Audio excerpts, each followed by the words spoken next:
The man noticed a strange noise in his car and shocked the world when he discovered the truth about the noise. A man named John was driving one day when he suddenly heard a strange noise coming from inside his car. The sound was like a faint tapping continuously coming from the back seat. At first, he thought it was some items in the car shifting around, perhaps an unsecured backpack or water bottle.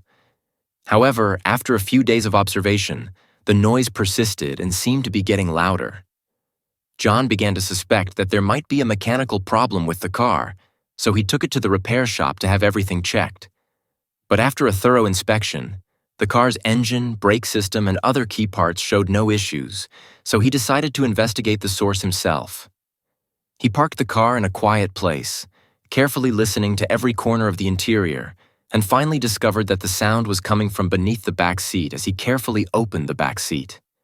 He immediately called the police to review the car. Watch Part 2.